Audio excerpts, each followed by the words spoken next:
it's over, let it go.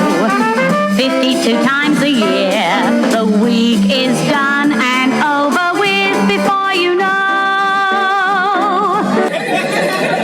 Thank you very much indeed. Hello, good evening and welcome. I am David Frost and this is That Was the Week That Was. Finally, after 60 years, the third series has finally arrived. After the first two series were cruelly cancelled by the BBC and the then Tory government of Harold Macmillan. Which brings us to our first news story this week. On Monday in The Guardian, we read Punching Up, how British comedy became kinder and more inclusive without losing its edge. So that's Bob Mortimer and Paul Whitehouse. Kinder and more inclusive, also boring, lame, mirthless, and maybe even National Front.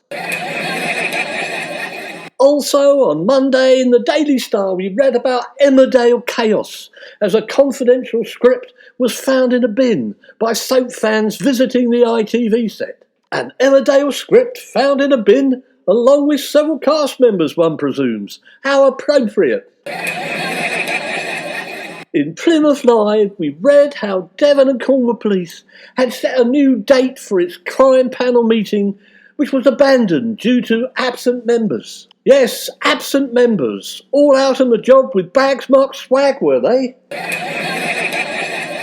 Poor old misfingered Jeremy Vine received an apology and a £1,000 donation to charity from the Twitter user who falsely identified him as the BB star at the centre of the Sex Pics scandal. However, TW say, if it's not Jeremy Vine, where's your evidence? He needs to do an identity parade in his wife fronts, doesn't he? Also, on Monday, we read about Boris Johnson's new neighbours brutally taunting him with EU flags in their gardens. Yes, the picture shows Boris out for the jog, but very quickly he began to flag. Yes, it's definitely baseball. In the ITV on Monday, we read about cricket bats being used as weapons as police investigated a fight involving 30 men in Leicester. Yes, it's another Brexit summer, the sound of willow on bone. In Tuesday's papers, an Australian man and a dog were rescued after being lost at sea for 3 months. Let's call him Ben Gunn, shall we? And he said, well, many's the long night I've dreamed of cheese, toasted mostly, but the dog's been dreaming of meaty chunks. Daily Star talked about This Morning fans begging for replacement hosts as they spotted an unlikely duo on the show. TW can confirm that Sooty and Sweep are the new hosts of This Morning, but there's still no room for Sue on the sofa. Yes, there's nothing like an old trooper. Dolly Parton refuses to retire and hopes she drops dead on stage in the middle of a song. So, as it songs, it's over to the Duracell Bunny. Working Dad too. Thank you very much, Duracell, but that was a short one, wasn't it? News just in says that 26 members of the audience were injured in the rush to give her CPR. Brad Pitt was spotted eating crisps at Wimbledon. The Times said on Tuesday, hey Brad, how posh are your crisps? The best savoury snacks. Well, TW has asked him and he said they're strawberry and cream flavoured crisps, you nosy bastards. On Tuesday, the Mirror gave us a disgusting Morrison rule that saw a boy 13 kicked out of trying to buy muffin ingredients. Last time I read about muffin ingredients, it was in a volume of Dickens. However, it's over to the Duracell Bunny. Do you know the muffin boy, the muffin boy, the muffin boy? Do you know the muffin boy who committed suicide in Morrison's Lane? Oh yes, we know the muffin boy, the muffin boy, the muffin boy. Yes, we know the muffin boy who committed suicide in Morrison's Lane. Finally, on Tuesday, we heard about Moeen Ali, who's looking for a fan who cured his finger injury. Yes, I've heard that King Charles also dips his sausage fingers in honey as well. Wednesday brought us a crook dressed in a Tom and Jerry outfit who broke into a charity shop. For some unknown reason, he asked police if they had seen footage of him dressed as a mouse. Talk about giving the bloody game away. He might have been Tom, mightn't he? The Telegraph on Tuesday said the debanking of Nigel Farage was unacceptable. Debunked, debanked, and probably still capable of debonking the old dog. Yes, the Farage affair is all about banking.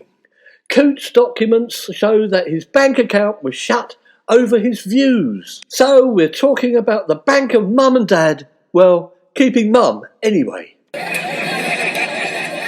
Yes, it's getting very cosy in Labour. Independent wrote about Tony Blair gazing into a mirror and finding Keir Starmer seeking approval. Yes, mirror, mirror on the wall, who is the least like a Labour supporter of us all? Graham Norton decided to reveal that he'd faked being ill for a day off school and ended up having his appendix removed. This news came on the same day that we heard that Rob Brydon and his show Would I Lie to You has been taken off the air. So in response to Graham Norton, truth or lie, we don't bloody care. Also, this week on Wednesday, a rock smashed through a window of a councillor's home in an anti-asylum attack. The assailant, Fred Flintstone, said he found the old method more reliable than emails. And finally on Wednesday, GB News presenter Dan Wootton admitted errors of judgment but denied criminality. Well, that was very anti-woke, wasn't it, Wootton? I thought that was the plan, however. On Thursday, the Metro informed us that the man who stole 200,000 queen eggs had been jailed. So, using my GCSE maths, I can work out if you steal one egg, that makes 4 minutes in jail. That's just enough time to hard-boil one. Also on Friday, we heard in the local news from Switzerland that Carlsberg's breweries in Russia have been seized and a new board member has been put in place by Moscow. Yes, they have a new slogan. Carlsbergrad, probably the best lager in Russia.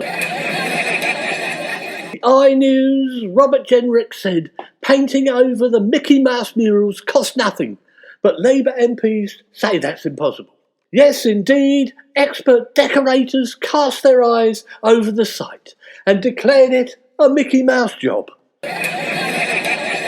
Finally, on Thursday, Putin raised the maximum age of soldiers sent to Ukraine frontline to 70 years old. So, in that case, it's over to the Duracell bunny.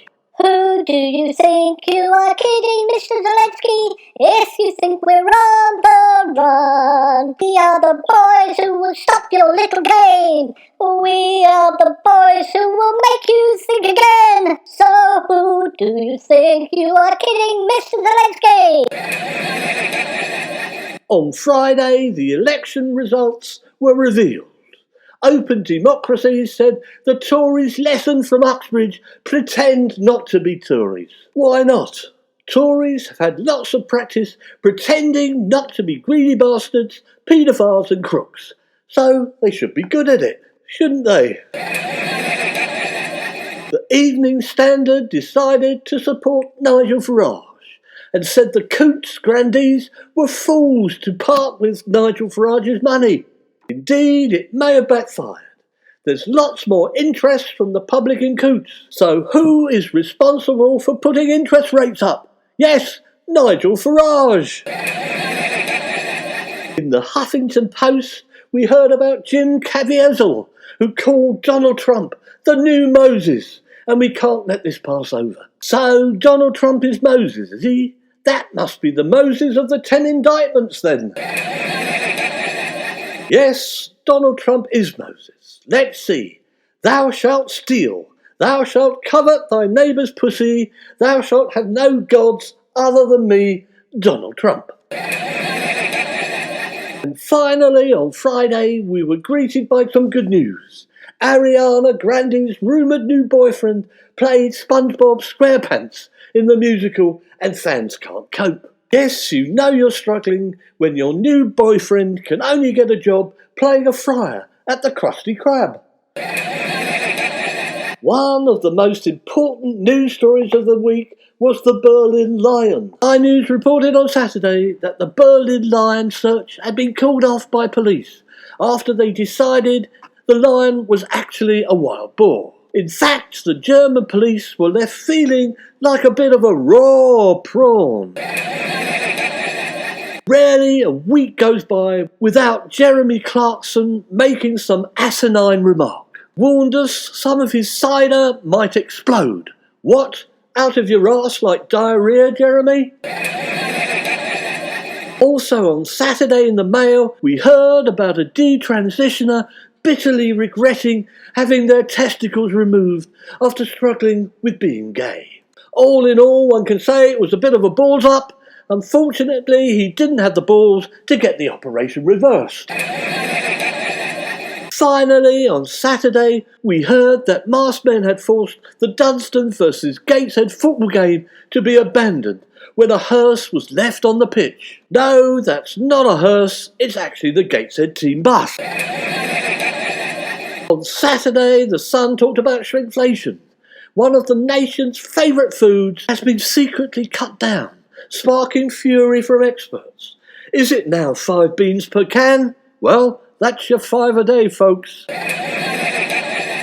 The Sun also talked about another of our favourite icons, the Green Man on traffic light. He is now going to be performing for longer at pedestrian crossings, as overweight Brits are getting slower at walking. Yes, fat people get the green light. Have you noticed, fatties, that the Green Man is very slim? He's that way for a reason. Fat people walking slowly in the road ought to be a crime, oughtn't it? I'm the England Ashes trumpet player, said a man trumpeting in the Daily Star. And I've also made hit records with Kanye West. Yes, it's an example of a far-right libertarian blowing his own trumpet. The Times showed us on Sunday its financial expertise and advised us how to pick the right bank for us. My suggestion for Nigel Farage is the Central Bank of the Democratic People's Republic of Korea. They'll take your money, Nige, don't worry. Oh, they really aren't fussy. There was an alert in Devon Live this week. A pet skunk had gone missing in Devon. Yes, but this is Devon, with all its open sewers and beaches and rivers. That skunk would be like a breath of fresh air. In the Express on Sunday, Angela Rippon, 78, unveiled her secret habit, which could help her with Strictly Come Dancing. What secret habit is this, Angela? Being a supporter of the National Front, perhaps? The Daily Express was advising Hugh Edwards to take a leaf out of Piers Morgan's book and make a comeback on a rival show. So where's best for Hugh and his underpants? What better than GB Nudes? Ha ha ha ha. The Daily Telegraph cannot give up on Brexit. They said on Sunday we should celebrate what Brexit has already achieved. So what has Brexit achieved? Wait a minute. Yes, the Telegraph has gone bust. In the Metro, security plans at Windsor Castle were revealed. The King's secret staircase to the outside world. So if you see an old man running out of the back of Windsor Castle with loads of carrier bags, yes, it's our Charlie. Finally, in the Mail Online, we read about the Irishman, 41, who dragged his uncle's lifeless corpse into a post office to withdraw his dead relative's £246 pension. Yes, I think that's ideal. Do a remake with Rodney and Del Boy taking a dead Uncle Albert into the Peckham post office. Well, this has been David Frost on That Was the Week That Was. So goodbye, good evening, and see you next week.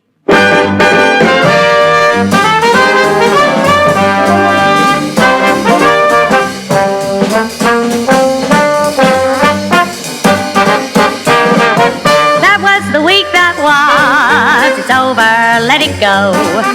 52 times a year, the week is done and over with before you know.